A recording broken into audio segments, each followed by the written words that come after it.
What is up, my friends? You are very welcome along to tonight's late night agenda on the eve of the Reds game in the Europa League. I guess last glints. I hope you're all well. Right, really quickly, is my microphone sounding okay? Just want to make sure I'm on the right microphone and there's no issues on that one. So give me a thumbs up if the mic is okay, and then we can get stuck into it. Finally saw Trent's Adidas video. Pretty special. Yeah, it's a heartwarming one. It's a lovely video to watch. It definitely is. So Mike is good. Happy days. Look, we've a lot to get through tonight. Fair to say a bit of an Mbappe bomb has been dropped in the Liverpool fandom, and we will of course be talking about that. We'll be having a look ahead to other names that have been linked with Liverpool. Daniel Malen, a name today that's been linked with a move to Liverpool. We'll be talking about Alisson's injury and how long he'll be out for. And of course, lots of other bits and pieces. So you guys know the drill by now. You let me know what you want me to kick off with. You let me know what subject you'd like me to go through, and we'll do it. We like to give it 10 or 15 minutes at the start to just let the chat fill up. Obviously, with the Champions League games on tonight as well, loads of options for people. So probably going to be a quieter stream, but that's all right. Sounds a bit low. It does to me as well. It sounds a bit low to me as well. But I'm trying to fix the limiter on that, and I can't do that at my end. So yes, I do agree with you on the lowness. But hopefully you can still hear me anyway, because it is up max on this end, but I think there's a limiter in there. Let me just check a couple of settings for you. 1 second. I'm just going through my mic settings here just to make sure that we're all good to go. Jude Bellingham, yes, scoring again, by the way, for tonight. You know, loads of people told us he wasn't good enough. He was overhyped, and now look at him. He's about to win the Golden Boy Award as well, which is taking place in Turin. I think it's tonight or tomorrow. Well, it's not tonight, but he will be winning that award. Yes, 10 gifted subs as well. Sorry, or 10 gifted memberships. I missed that at the start of the stream.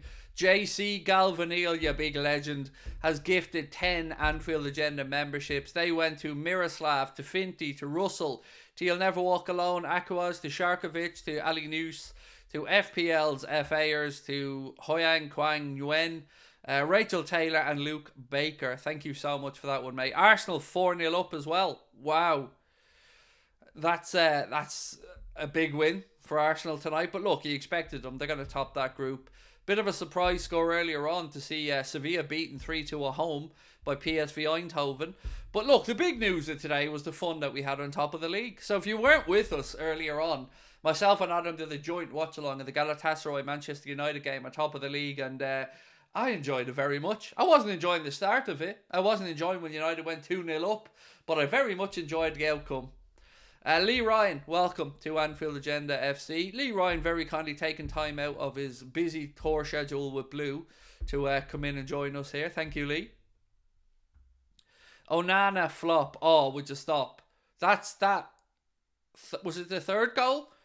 Was it the free kick? No, it was the second goal, I think, wasn't it? What was Onana at for that free kick? Like, he punched it into the net. Weird. United bottom of their group. Yes, they are. Very much so bottom of the group. And it's not in their own hands. United, of course, take on Bayern Munich in the final group game. And then we've got Copenhagen Galatasaray. So, mental. Was smoking a bowl during the Adam, and Adam had me crying.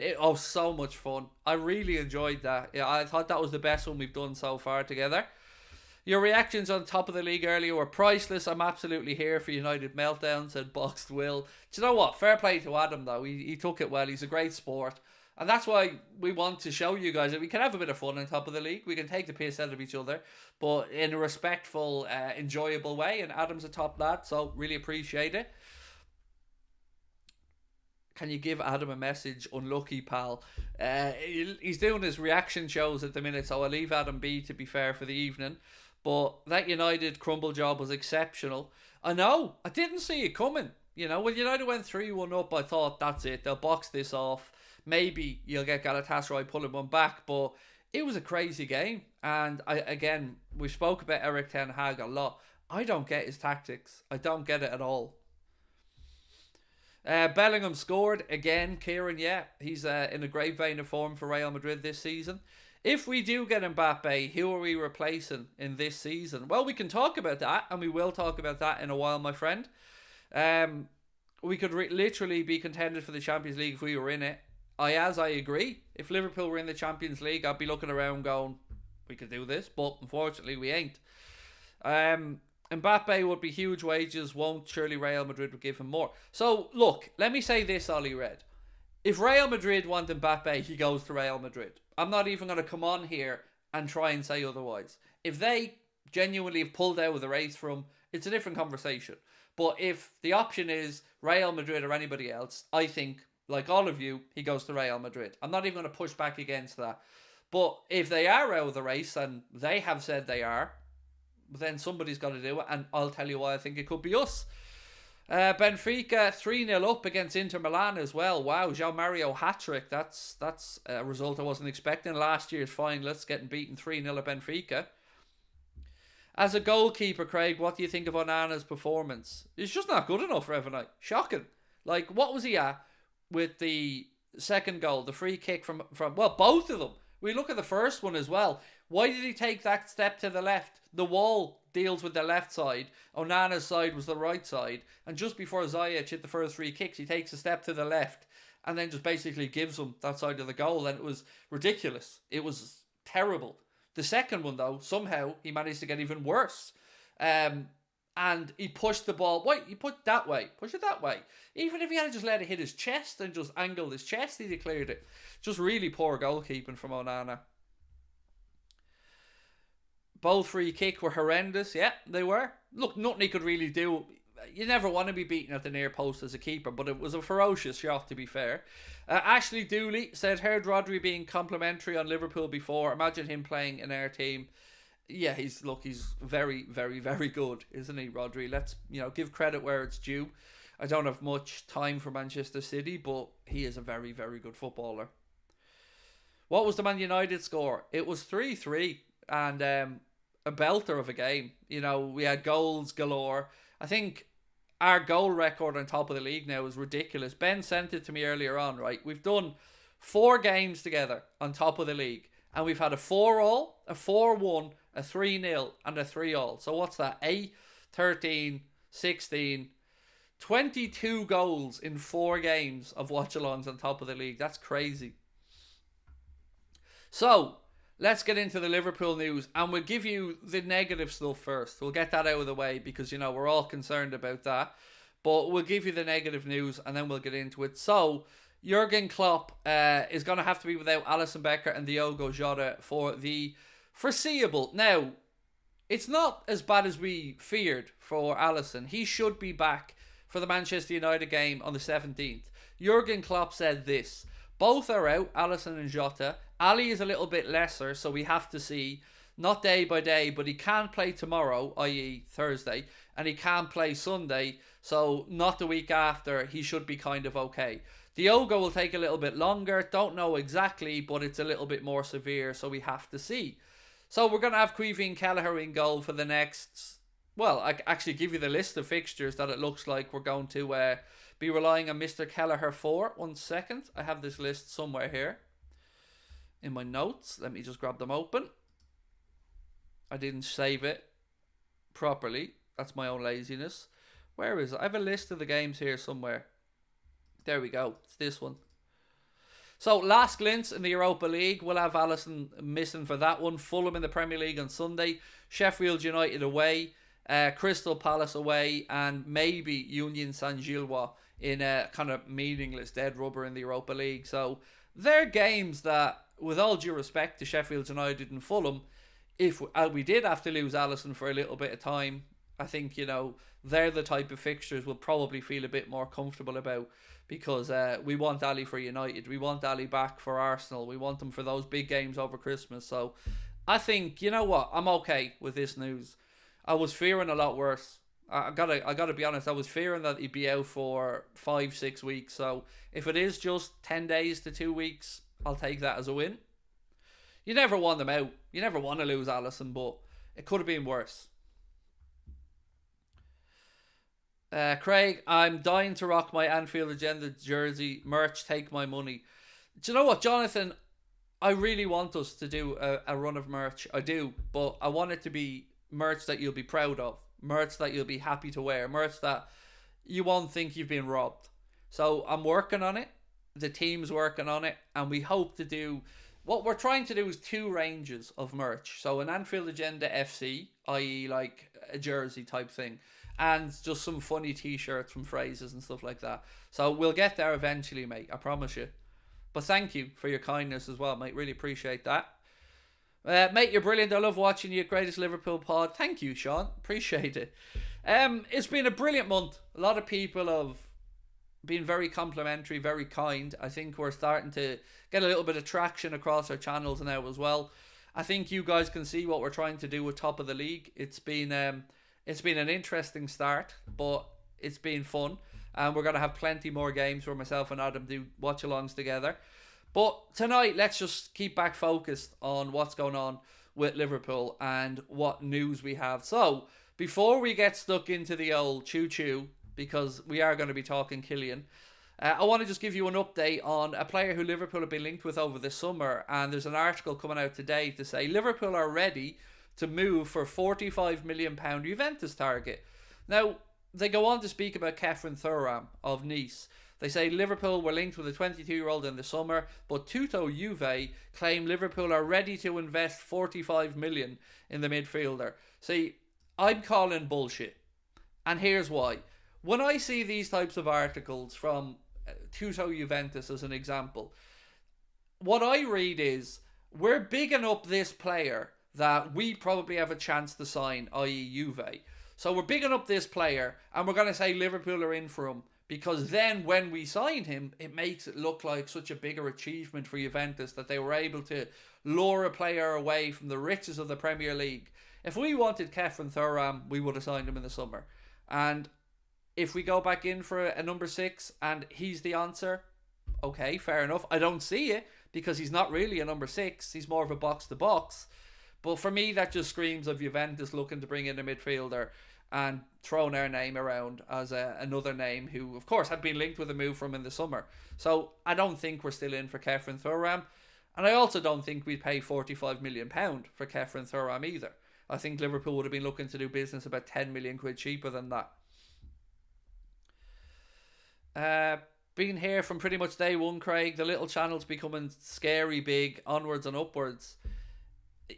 I just take it one day at a time, Stephen. Honestly, mate, I do. So what I can say now, 100%, and I can say this, and I can actually make a proper announcement. 1 second. So, this beautiful venue here, the House of Blues in Boston, we have signed the contract. We have the confirmation of the booking. We will be live at the House of Blues, March 22nd. It's a Friday night for the first ever Anfield Agenda live show in the US of A. We're going to give you guys details soon of where and when you can buy tickets if you'd like to come and see us. But it is confirmed. We signed the contract yesterday. They're gone back over. We're coming to Boston. And I hope you guys come and join us, because it's going to be a fun night. What's the news about Ali and Jota? So, a bit of a mixed bag, Sergio, my friend. ALISSON, we're looking at about 2 weeks. So, the hope is to have ALISSON back for the Manchester United game on the 17th. Diogo Jota, we haven't got a confirmed timescale yet, but Jurgen did say it'd be a bit longer. So I'll give you the comments from Jurgen on the situation, mate, and you can see for yourself. So he said, where is the comments? Bear with me. Sorry, I'm still trying to get to my right part of my notes. He said, both are out, ALISSON and Jota. Ali is a little bit lesser, so we have to see. Not day by day. He can't play tomorrow or Sunday. Probably not the week after. He should be kind of okay then. Diogo will take a little bit longer. Don't know exactly, but it's a little bit more severe. We have to wait and see. So, I mean, it's not too bad, Sergio. It's not too bad. If you look at the games that we're going to be missing ALISSON for, you're talking about Las Glints, which you wouldn't have been playing in anyway, tomorrow. Then you've got Fulham at home in the Premier League. Sheffield United away in the Premier League. And the one that kind of concerns me a bit is Palace away, because that could be a difficult game. And then potentially Union Saint-Gilloise in the Europa League, which you'd expect Quivine to play in anyway. So 3 games there potentially. Sheffield United, Palace, Fulham. Could have been worse.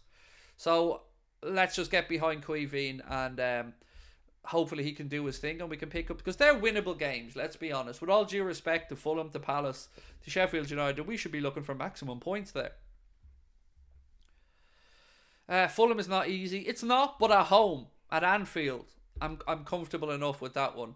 The other two, Palace and Sheffield United, they're both away games, so yeah, that'd be a little bit more difficult. But look, I was fearing worse. I won't lie, I was fearing we're talking maybe January, and that would have been horrible, because imagine we'd no ALISSON for the entire busy festive season. So it looks like we'll get him back just before United, which will give us time, of course, then to have him as well for the Arsenal game the following week.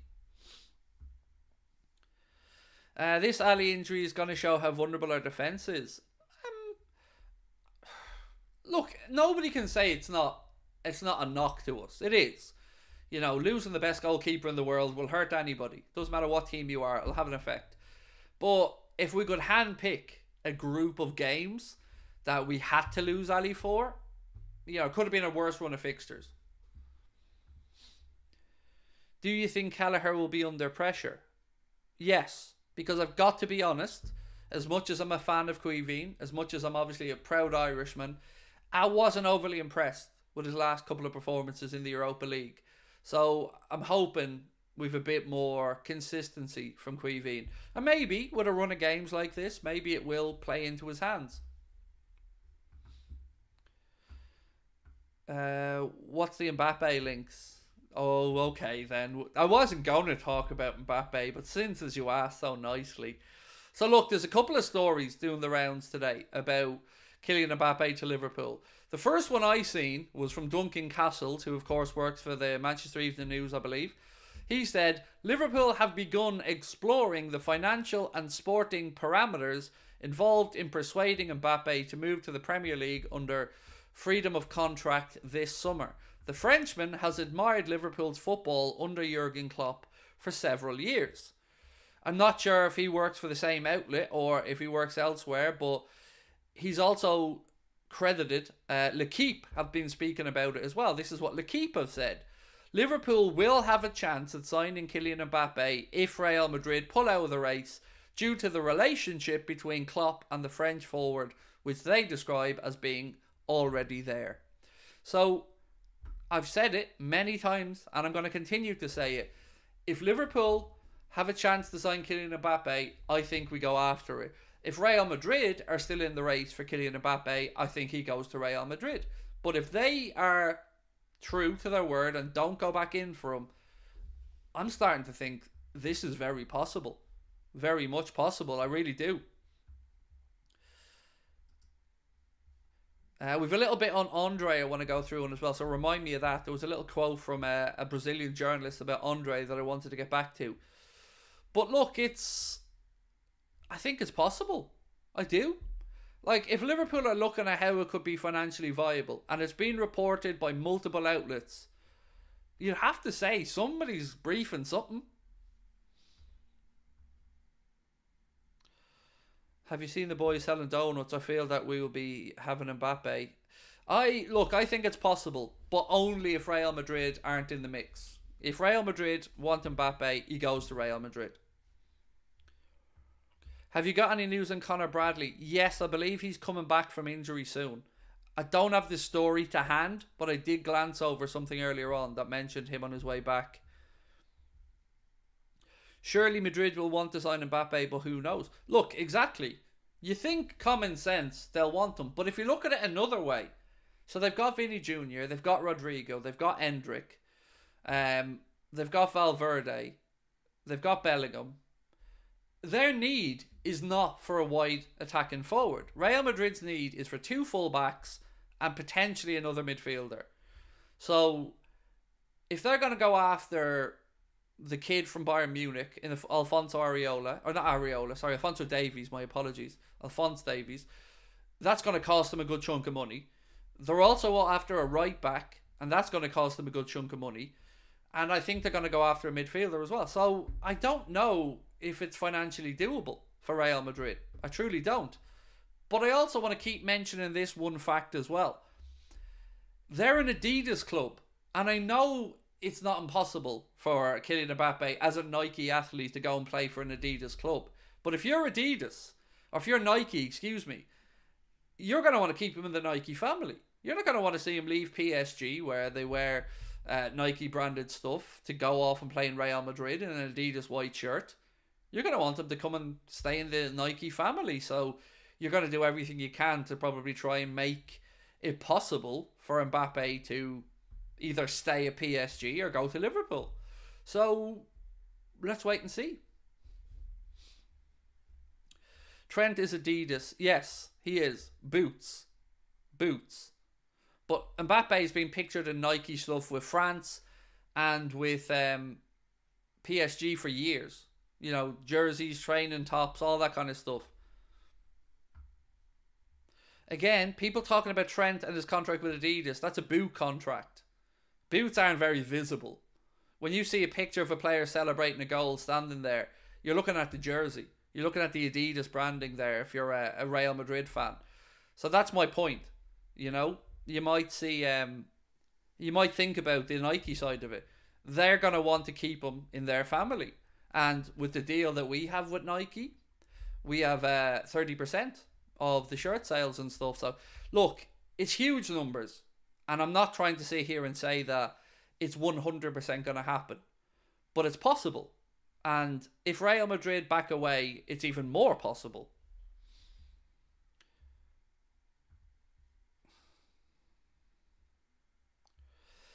Do you think Mbappe is Salah's replacement? Well, yes and no.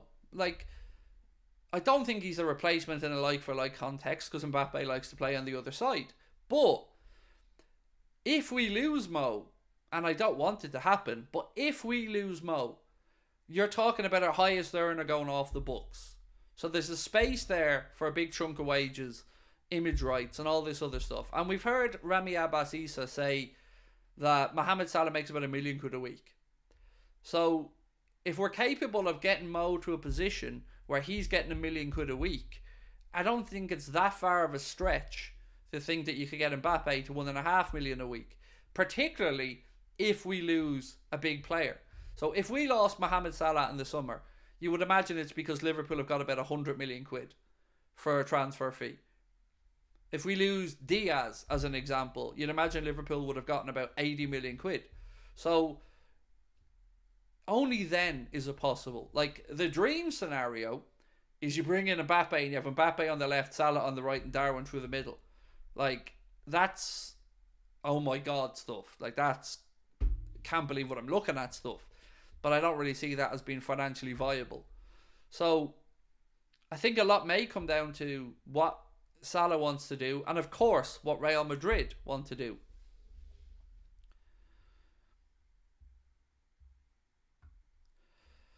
He makes 1 million quid in everything. Yes, I'm here, mate. I'm not trying to sit here and say it's absolutely doable, but what let me run you through the numbers really quickly. So if we can take it as a given that we'll agree, just for a second, that Liverpool could afford to pay £500,000 quid a week in wages, right? So if we lost Mohamed Salah, if he got sold for 100 million quid to the Saudi Pro League, that's 100 million quid Liverpool have, which is 20 million quid a season over 5 seasons, if you want to put it that way. So you've got that money to give Kylian Mbappe for a signing on fee, as an example. Then you've just got to figure out the wages, where we've already maybe freed up 500,000, 600 grand a week from the Salah stuff with bonuses. Then you've got the Nike side of it. It becomes potentially possible. And also think of it this way. If Liverpool broke the bank and Liverpool brought in Kylian Mbappe and Liverpool kept Kylian Mbappe for 2 years and sold him, or 3 years and sold him, you're still going to get a lot of money back. A lot of money. So it would be a big change in direction from FSG and Liverpool. But these are the type of things that you want your club to try and do. If one of the best players in the world becomes available on a free contract and he's fond of your club, and you know your owners have flirted and kept in contact with the Mbappe family and representatives for 6 years, and you know that they speak very fondly of Liverpool, and Kylian Mbappe is very fond of Jurgen Klopp. I can see a world where, weirdly, it's possible. But it will come down to the Salah stuff for me. You know, we need to figure out what's going on with Mo.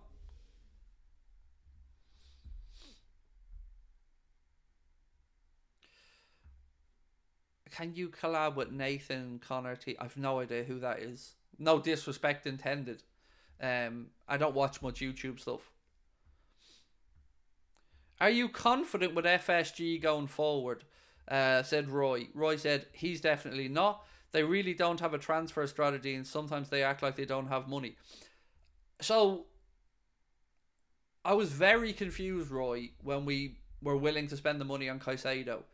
Pleasantly confused, because I didn't see a day where FSG would sanction 115 or whatever it was million quid for Caicedo.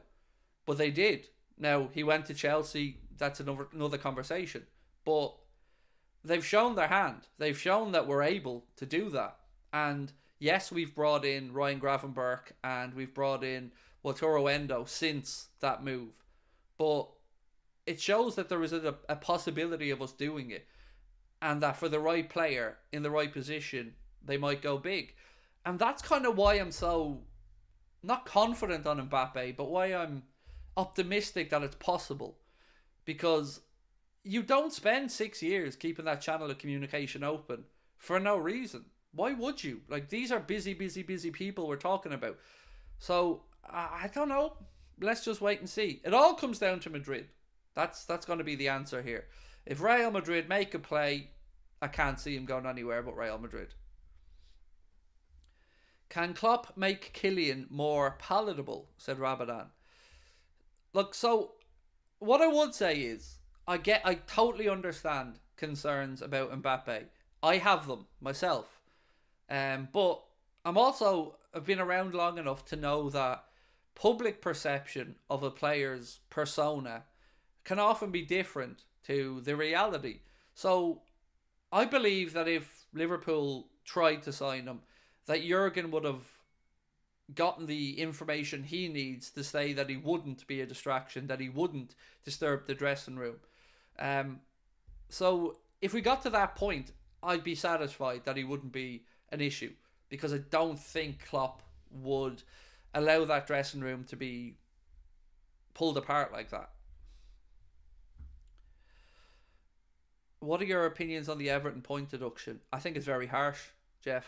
I think it sets a dangerous precedent for the Premier League. I think for Everton opening up their books, admitting their wrongdoing, and for the sake of 19 million quid, 10-point deduction seems very harsh to me. I think a fine and maybe a points deduction that's suspended, and it will be activated if there was any future financial irregularities, perhaps. It just feels really hard. Like, they've also set themselves up though, right, Jeff? Because if they've done that to Everton, what happens with Chelsea and City if those charges show or are proven, even some of them? Like, let's say City got away with 110 charges, but still had 5 that were found guilty. Well, you've seen what Everton have been sanctioned for: 1, financial irregularity. I don't know, it feels heavy-handed to me, and it feels like the FA and the Premier League were trying to get out ahead of the regulator that Tracy Crouch's fan-led review suggested that is needed in English football. And this feels to me like the Premier League trying to come out with a statement to show, no, we can handle it ourselves, we can police and we can govern our own sport. So I think they've overcompensated and gone too far in the other direction. Bergkamp or Cantona? Bergkamp, but was an admirer of the talents of Cantona as well, as much as I despised who he played for. Will you be doing a watch along for Newcastle versus Manchester United on Saturday with Adam? Is that game If it's a home game for United, no. If it's an away game and it's at Newcastle, yes. I can't remember if it's at St James's or if it's at Old Trafford. So Adam goes to all the United home games, so he won't be around for those watch-alongs. If it's at St James's, then yes, we'll be doing a watch-along together on Saturday for that one. So, yeah, it's at St James's. Brilliant. Well, then, yes, we'll do that on Saturday, 100%. Right, somebody asked me about Andre, and I do have a little bit of stuff on Andre. 1 second. Right, so there was a Brazilian journalist who was speaking with TNT Sports. The name Bruno Formiga is the journalist. This is what he had to say about Andre and Liverpool. Andre, he is a guy who takes pressure very well. He gets off pressure very easily. He clears the field very easily. In the rotation, he gives options all the time. And that, for what Jurgen Klopp likes, to speed up game often, I think he fits in an absurd way. So really, really fits according to this guy. I think he has everything to fit into Klopp's game model. A lot of things I think he fits into several. I think he plays easily at City, not as a starter, but I think he fits in. And I think he easily plays in Liverpool's team. So, again, it just feels weird because a lot of people have had this kind of mindset on Andre that he would very much fit into Liverpool's style of play. So it confuses me even more now that we're looking like we're walking away. But I guess until we get confirmation that he's going elsewhere, we've got to kind of keep one eye on the situation. You know, Fulham have been mentioned as being the leaders. We've spoken about Fulham's chief executive or sporting director going over to Brazil. No sign of a deal being agreed yet between themselves and Fluminense. So it's one to keep an eye on, but I don't know. It's the honest answer. I was very confident in October, very confident. But then there was this period where a lot of Liverpool-based journalists were backing off and saying that Liverpool are not looking for a defensive midfielder in January. So I don't know what to believe. It's the right time to sign Palhinha. He's going to Bayern Munich. He'll sign for Bayern in January.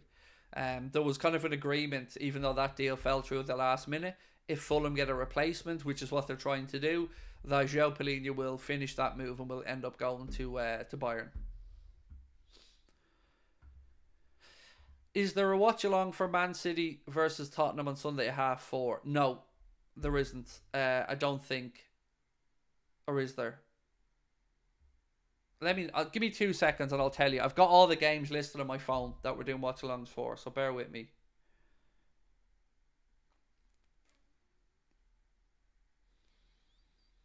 Yes, there is. Yeah, there is. So we'll do the Liverpool game from 2 to 4. Then I'll do a quick match reaction for about 25 minutes while Adam starts the watch along. So yeah, the games that we're going to be doing on top of the league. We're going to be doing Newcastle United versus Manchester United on Saturday at... we'll be starting from about 7. Then we're going to do Liverpool Fulham on here, of course. Then we'll be back on top of the league for Manchester City versus Spurs. And then the next one is Luton Town against Arsenal. So yes, we will be live for those games. Craig, what do you see Thiago's legacy at Liverpool being? Great player, often injured, equal parts brilliant and frustrating. I think you've pretty much boxed that off nicely there, Ben. Exactly as you've said. Some moments of awe and wow and wonder. Other moments of frustration and a bit of sadness, you know. It was really hard to see him pull up before the game against Chelsea in the final at Wembley. And you could see he was upset. So, look, I love Thiago. I've been a big fan of his entire career. He's a wonderful footballer. And I'm glad that I got to say that he played for Liverpool. I'll always look back on it fondly, but I think how it ended hasn't felt great. You know, it's been a particularly tough last 7 or 8 months. We haven't seen him play, so it feels like the right time for Thiago's time at Liverpool to come to an end at the end of the season. But, you know, I've nothing but respect for the man.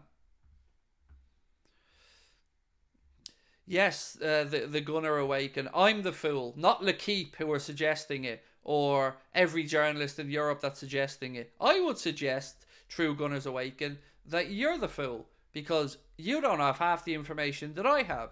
You don't know the depth of relationship between Mbappe's representatives and Liverpool. And also, you need to be concerned about your own club, pal. Did I say Mbappe was signing for Liverpool? Have I come on here and said, get your shirts ready, Kylian Mbappe's joining Liverpool? No, I haven't. But I've seen your same set of fans have the same fucking conversation, thinking that you, the team who have never won a European Cup, can lure Mbappe to the Emirates. Now let's sit on that for a second. So if you and those arrogant fans that feel Mbappe can go and play at the Emirates, but he wouldn't dare come and play for a better manager in a better team with better fans who are European royalty. I know your balls have dropped a little bit because you're back in the Champions League after God knows how long. And I know you're feeling a little bit excited because Arsenal are winning tonight. But know your fucking place. You're talking about one of the biggest clubs in world football. Show some damn respect. Clown. And also, it's not me. It's L'Equipe. It's who's the other paper? The Guardian, I think. And a couple of other papers in the UK. So it's not like Craig's just come on here and made up a story for the fun and shits and giggles of it all. It's backed up with top level sources in the industry. L'Equipe, mate. L'Equipe. One of the biggest football outlets in the goddamn world is talking about it. So, cheers. You think these fuckers would learn by now, folks? You don't come in and have a pop at me, because it ain't going to end well for you. I'm too quick, I'm too witty, I'm too used to it, and I'm bleeding Irish, which is the part you all keep forgetting. We're very good at a put down.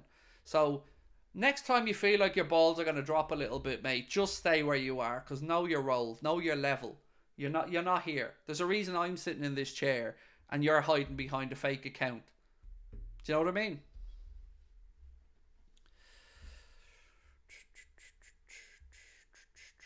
And, while we're on that, I tell you what I've been doing all day today, though. Funny.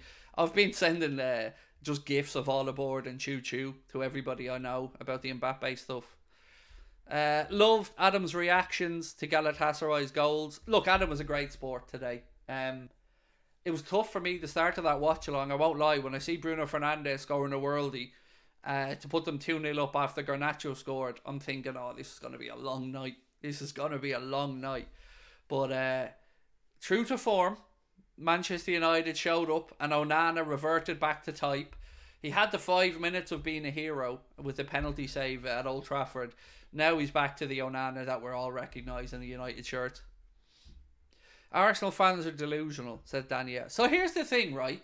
I have nothing but respect for Arsenal. I say it all the time. Keep in contact with Lee Gunner, go back and forth. Nothing but respect. But for some reason, Arsenal fans seem to be extremely bitter towards us Liverpool fans. I don't know what it is.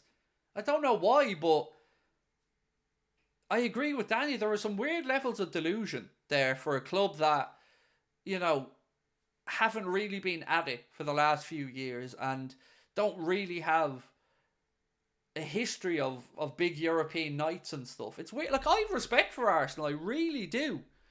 But I don't know where the arrogance comes from some of their fans. Like, it's weird. Like, by all means, be optimistic. You've every right to be optimistic. Your team are doing really well, and you have a good manager, and you're certainly heading in the right direction. But I mean, tone it down a little bit, for fuck's sake. I already had to put one lad in his place on the kickoff who was getting ahead of himself with the Arsenal nonsense. So just chill. Why do people never come in and be respectful? I don't get it. Like, if you don't think we're going to sign Mbappe, that's grand. That's a reasonable statement to make. Like, but to think he wouldn't come to Liverpool, that's weird. You know, because would you say he wouldn't go to United? No, because we all know United could have the money to make that possible. Not now, but not this United. But I find it weird. I don't get it. They're still dining out on the Invincible season. Look, they've every right to enjoy that. That was a remarkable achievement. They're the only team to have a golden Premier League trophy. Um, but you can be braggadocious and supportive of your own team without having to go around shitting on everyone else. It's just weird.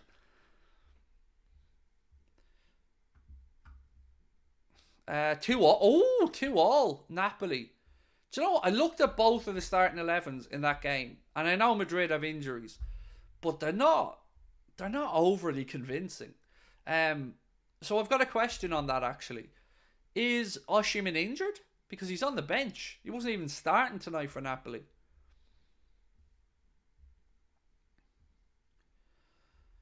What's this thing on Mbappe? So there's a couple of things today, Liam.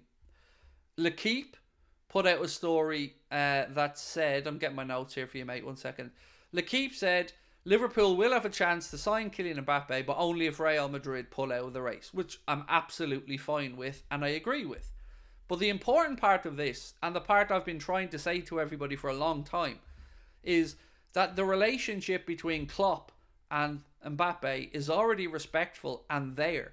And then you've got to put on top of that the relationship that our owners have with the Mbappe family. Like Liverpool Football Club and FSG in particular have kept that line of communication open for 6 years. You don't do that for no reason. You don't fly Kylian Mbappe and his family or his representatives on a private plane around France when he was leaving Monaco to go to PSG unless you're serious. So I get it. It's unlikely. No arguments on that. But it isn't impossible. So one more bit of weird contract information. So Bild via Sport Witness have said that Liverpool are reportedly interested in trying to sign Donyell Malen. You might remember we were linked with Donyell Malen before he moved to Borussia Dortmund from, was it Eindhoven? I think it was Eindhoven he was at. They say that Malen's recent decision to change agents is fueling reports that a move to Liverpool could be on the card. So they go on to say that Donyell Malen has left what was Mino Raiola's agency, which is now headed up by Raffaella Pimenta, to join the Dutch agency SEG. So usually that is a sign that players are trying to do something. Not always, because there's been times where I think Elliott maybe changed agents as well. But I don't know. Raffaella Pimenta was also the agent for Kefren Thuram as well, if my memory's not mistaken. I remember Raffaella Pimenta's name coming up when we were linked with Kefren Thuram. So, I don't know. Look, I'd be a little bit underwhelmed at Donyell Malen. I could understand why, because there is a lot of attributes in Malen's game that would appeal to Jurgen Klopp. He's a hard worker, got a great engine. I just don't know. I don't know where he fits in at Liverpool. I don't really understand the links to forwards unless we're working off the assumption that Salah's leaving. And if Salah's leaving, Donyell Malen, to me, is not the answer. I want Bowen to join Liverpool. Roy, I said that a few months ago, and I got a very mixed reaction, mate. Some people... Do you know, I'm going to ask a simple question, actually, on this. 1 sec.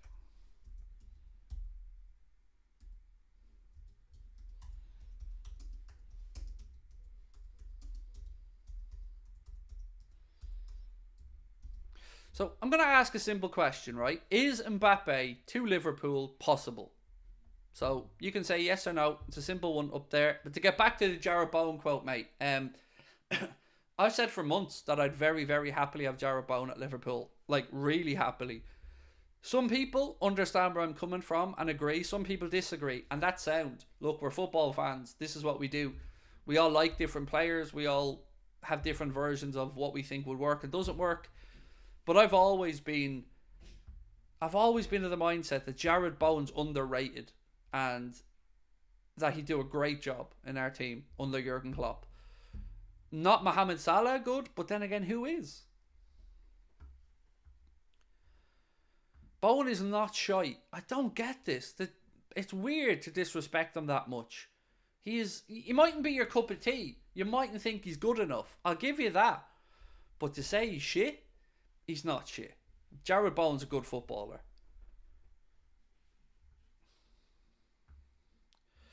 Are players cup tied when moving between UEFA competitions? No, I don't believe so. I think that rule was changed a while back. Was it the year? Was it the year Aubameyang joined Arsenal? Or something about that time frame sticks in my head, that there was a change to the rule or something like that around being able to play in multiple UEFA competitions in a season. Marco, is it? Said, solution, give Salah a new contract. Absolutely. Mate, no argument for me.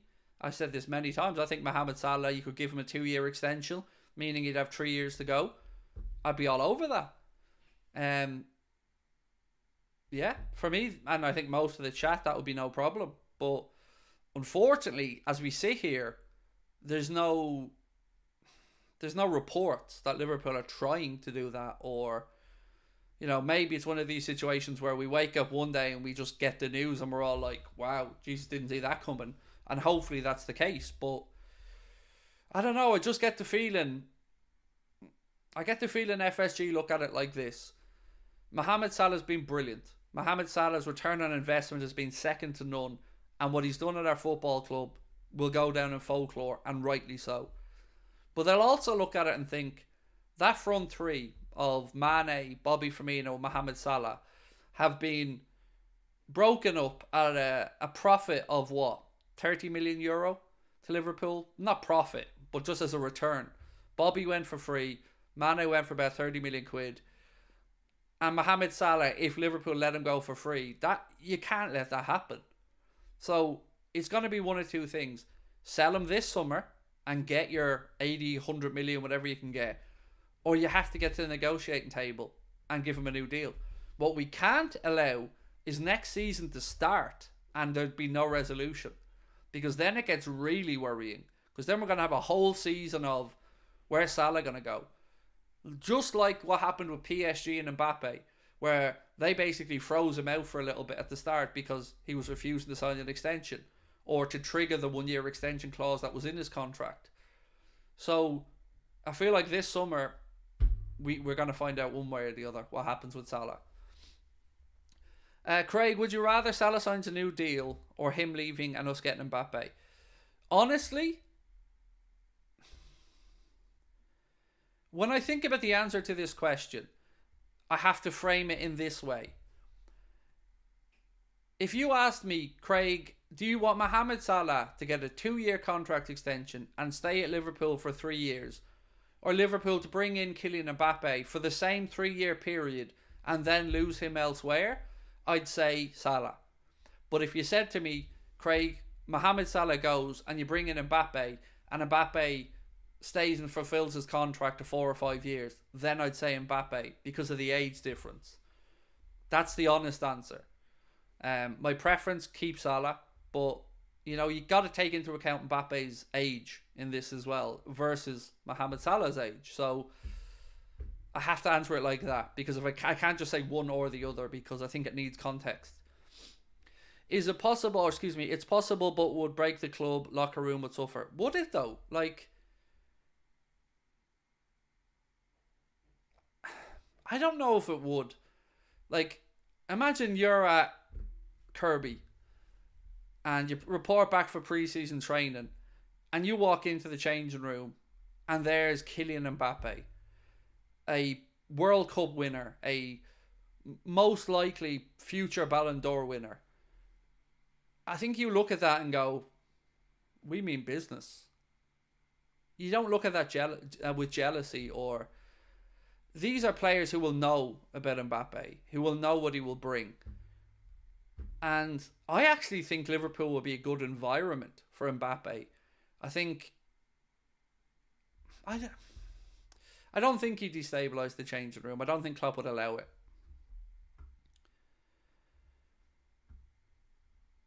If Kane was worth 110 mil, Mo is worth more. Kane a year younger, if I'm not mistaken, than Mohamed. And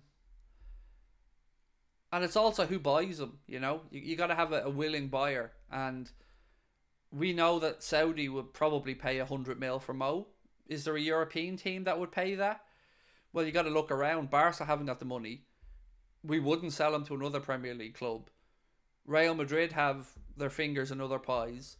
So where else does he go? I don't see anybody else being able to afford it.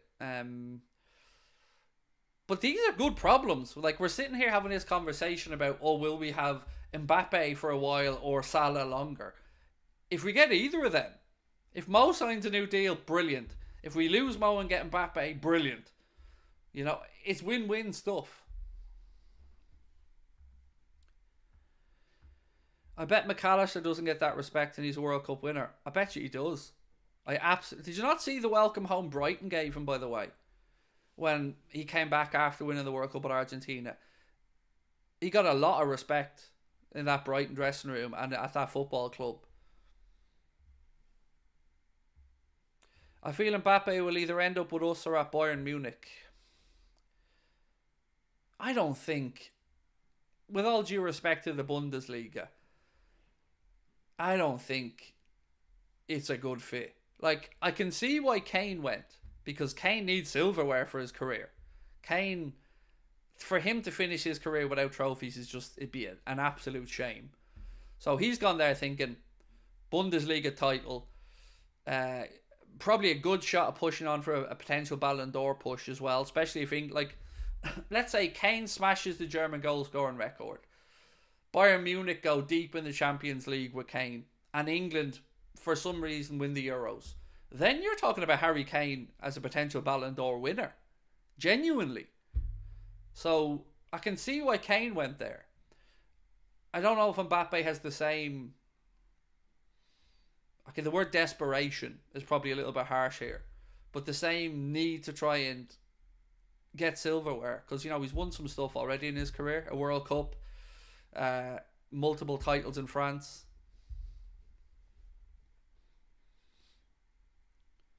Mo will be looking at the rebuild and thinking, I want to be part of it. I think so as well, Martin. I think you've got a good read on that, mate. Like, if you are Salah and you look at last season and you're thinking, I don't know, like that, we look leggy. And then you see, right, the rebuild has happened and you see Szoboszlai, McAllister, Gravenberch. You see Gerald Kwanzaa coming through and progressing. You think to yourself, as you've rightly said, Martin, I'm all right here, you know.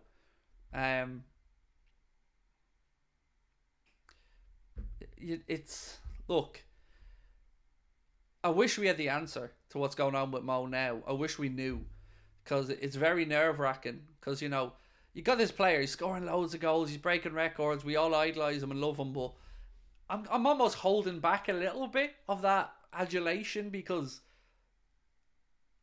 you don't want the heartbreak to come at the end of it.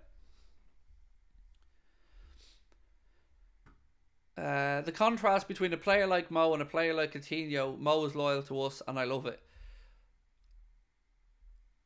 I think Mo knew when he came to Liverpool very quickly that, one, he's going to be working with a manager who will believe in him. The fan base got right behind him, and of course, in fairness to Mo, he gave us every reason to get right behind him because he was brilliant and is brilliant. So, yeah, that loyalty is there, and Mohamed Salah was right to want the contract that reflected his status in the game and what he's done for us. And if we were to ever break a wage barrier, it was for him, so that was right. And I think he earned his contract. I don't think anybody disagrees with that. But I still feel very nervous that we're sitting here now and we don't know what's happening and he's in 18 months to go.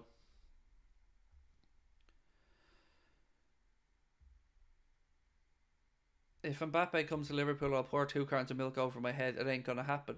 Again, I'm not trying to convince you it's 100% happening, mate. I'm not. Like, this isn't like the Bellingham situation.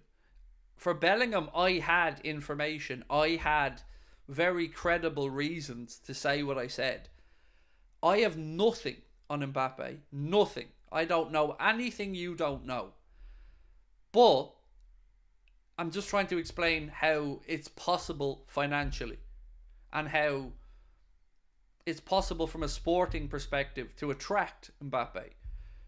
But, you know, Real Madrid are the favourites, and I don't know anybody who will disagree on that one. I feel he'll probably sign a new deal with PSG. I can't see that happening. I would truly be astonished if he does that. Because look at that PSG team. He's been through a time with PSG where they've tried Messi, they've tried Neymar, they've tried Ramos, they've brought in Donnarumma. They have spent big to try and deliver a Champions League and failed.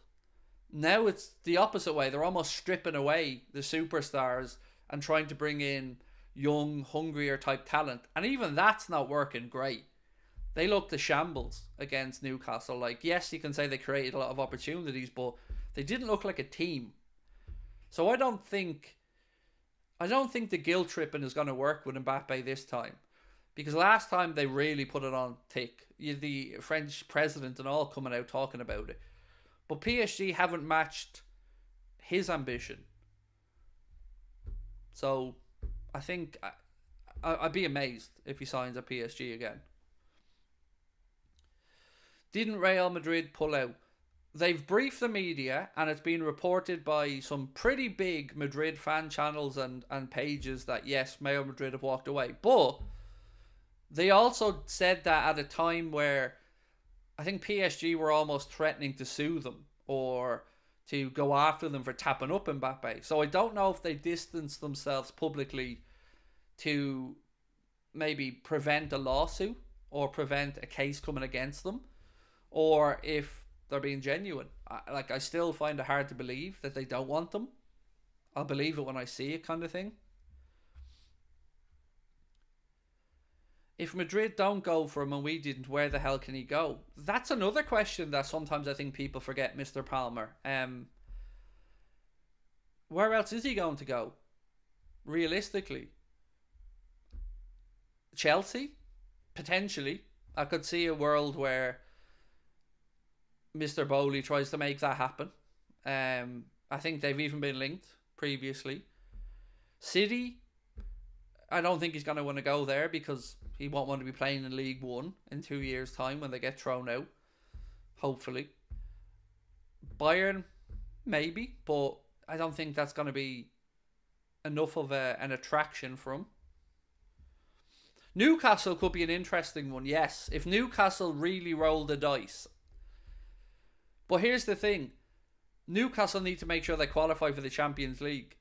And so do we, by the way, because Mbappe ain't coming anywhere that he's not playing Champions League, be it us, Newcastle, or anywhere else. So Newcastle could be the surprise, but it would take a change of direction for them as well with the money they commit. Because they've, to be fair to Newcastle, they've tried to kind of stay within FFP since they've been taken over. They haven't done crazy deals like maybe we thought.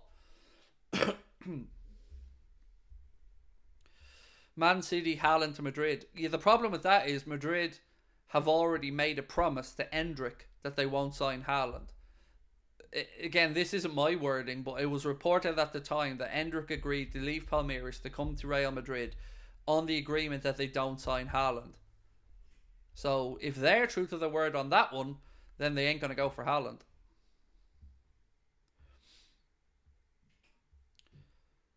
Thoughts on Fabio Carvalho? I mean, I get asked about this a little bit, Sandra Killer, and it's a strange one because I don't know where he goes from here.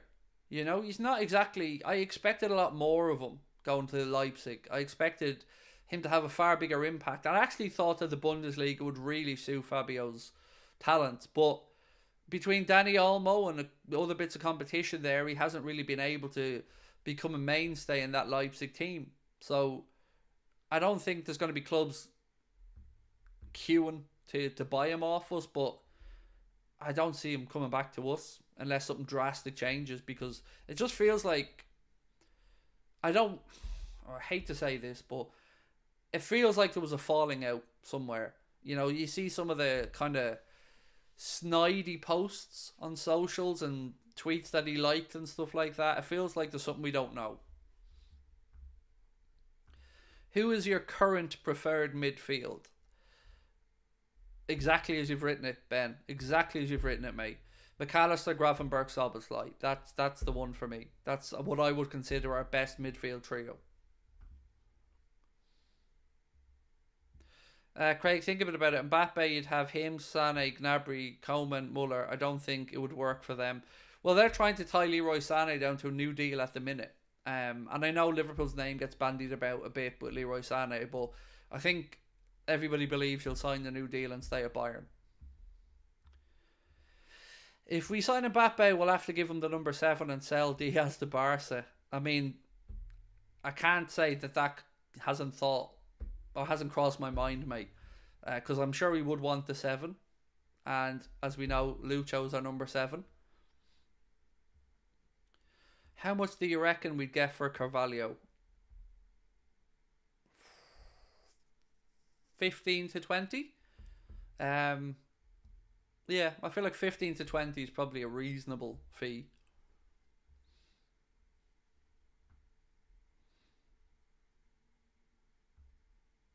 What about the 10 he has for France? We have a number 10 as well, though. So, you know, we've got our own little Messi as number 10. So, oh my God, if Inter have made it 3-3, what a comeback that is in that game against Benfica. Benfica going 3-0 up early doors. What a comeback. Could United get Mbappe? No. If they had have got Sheikh Jassim as their owner, there was actually a story that said he wanted to go and get Mbappe. And that I could have seen. Because you've got Qatar already owning PSG. So you've got the Qatar presence there. So if Sheikh Jassim had have bought Manchester United, could I see a world where he goes to United? Yes, absolutely. But not under Jim Ratcliffe and the current owners, no.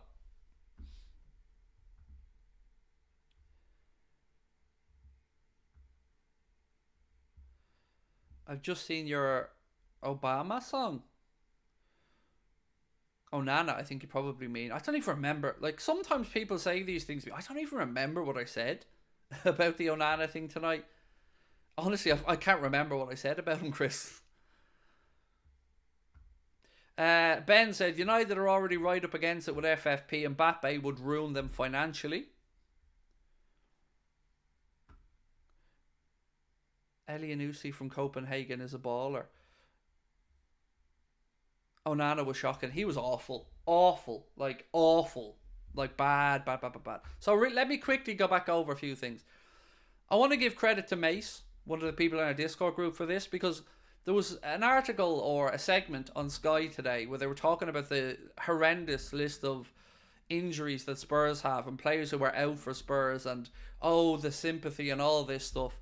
And Mace got a little bit frustrated by it and said that it's a very London-centric thing. And I agree with him. But he came with a list of players that Liverpool missed in the 20 to 21 season. These are the games or the amount of games missed by Liverpool players in that season. Diogo Jota, 21. Virgil van Dijk, 45. Joe Gomez, 39. Joel Matip, 27. Jordan Henderson, 7. James Milner, 13. Naby Keita, 23. Alex Oxlade-Chamberlain, 20. Fabinho, 11. Thiago, 21. I don't remember the sob stories on Sky about us. I don't remember the poor Liverpool, look at all the players they have out. If only Jurgen had them, they'd be a real force. There is a very London-centric view on a lot of football. And I find it, as somebody who lives outside the UK, weird. Because I don't understand it. Why? I don't get the divide in England between London and up north. I don't understand why it exists, other than a difference of political opinion perhaps. But as an outsider who looks at it, it's something that's always struck me as being true. That there are certain journalists and certain outlets that seem to be very pro-London clubs and very, I don't want to say they're anti-Northern clubs, but I'd certainly say they're pro-London clubs.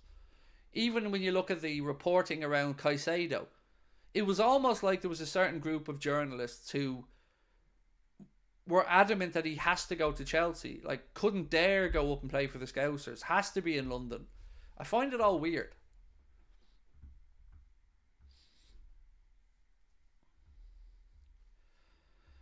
What are your January signings? Mine are Andre, Wirtz, and Hincapie. Well, you're going to be very disappointed then, because I don't think especially the last two on that list. No way they happen in January. Leverkusen will not sell Florian Wirtz and Piero Hincapie in January. Not when they have a title race to be in and a Europa League that they can feel like they might win as well. So, nope, that ain't happening. My signings, I don't know. Beraldo, maybe. I've not seen anything else on the kid from Boca Juniors, the fullback. Lloyd Kelly might be one to keep an eye on, although I think maybe Spurs might push harder for him. Todibo, I can't see happening to Liverpool because I can't see Jim Ratcliffe selling a player from Nice to Liverpool when he's about to buy into United. So, again, I think United or Spurs could be more likely there. Aiton Uri was somebody who'd been linked with as well, but I don't know if Wolves would be willing to sell him in January. I think he's been linked with PSG as well. So unless it's somebody we haven't really spoken about, I think Barco, Beraldo, Inacio I can't see happening. Hincapie I can't see happening in January. Yeah, I'm sort of at a loss at the minute. I got a sneaky feeling Liverpool might sign Inacio. We won't. It's not going to happen. Maybe I'm just pig-headed on this because, as I keep saying, I'll lose my shit if Liverpool spend 60 million quid on a player they could have had for 40 million quid 6 months ago. That's the height of stupidity. That's 20 million quid just thrown in the bin for 6 months of delay. It just doesn't make any sense. You know, he signed a new deal at Sporting with a new buyout clause. It's weird. What about João Neves? We've been linked. Yes, absolutely we've been linked. I feel United may be more likely if they can get some money together for him. I think there's been even talk that maybe Bruno was trying to sweet talk him into going to United. I'd love us to look at another Benfica player in Silva as a young centre back, but again, I think that would be very expensive.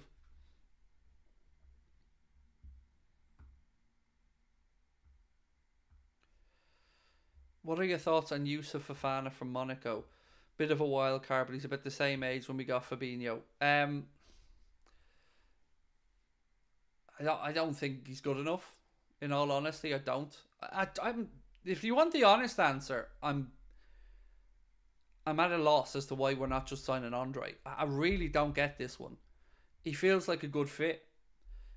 And if you listen to the journalist that we mentioned earlier on, it was saying that he's almost press resistant and that he looks like a perfect fit for how Klopp plays football. And you add into that he's probably going to cost 30 million quid. Very confused. You know, if we don't sign Andre, it will definitely be one for me that I won't understand. I felt like we missed on Van de Ven as well, the guy that went to Spurs. I felt like he could have done a job at Liverpool as well. What's my thoughts on Openda?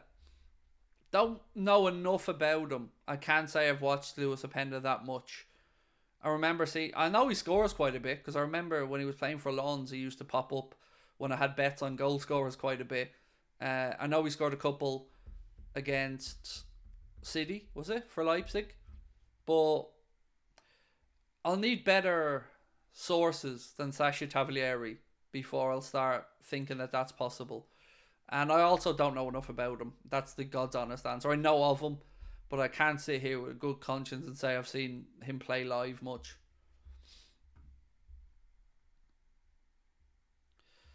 Paul, I'm so sorry, mate. You said your son's been in hospital since Thursday. I can't even imagine, dude, how stressful that must be for you and your family, Paul. So much love from all of us, mate. And can we fill the chat up with hearts for Paul and his son and his family, please? Because there's nothing worse than having a sick child. And you've got my complete admiration and love and respect, Paul, because when my son is sick or when my daughter was sick, dude, I'm useless. So I'm sorry to hear you're going through that, Paul, and you know, all of our best wishes to your family and your son. We hope he's out soon. And well done to the chat as well, filling up the love hearts, because that's what we're about, right? We're a community on here, and if one of us are down, we're all down. So yeah, I'm really sorry to hear that, Paul. I hope it's nothing too serious.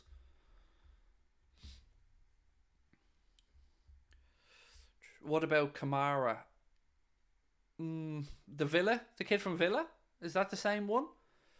If we're talking about the kid from Villa, then what I always say, it's going to be very difficult to get anybody out of Aston Villa who they don't want to sell, because they're a club with money that's heading in the right direction, and are looking to establish themselves as a Champions League club. So I don't see that one either, unfortunately.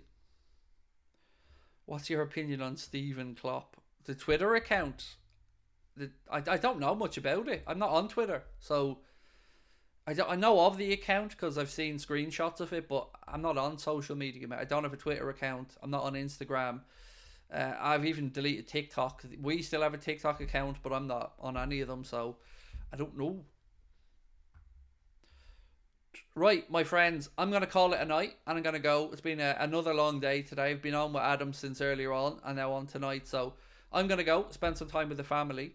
I will see you guys tomorrow. Obviously, we're taking on Last Linz in the Europa League. Connor's going to be at my house for that one, so we will see you tomorrow. We'll be starting from 7 p.m, so hope you can join us from that. Do hit the subscribe button before you head off, and don't forget to drop a like on the stream as well. Thank you guys for your time, and much love. I'll talk to you soon. Bye bye.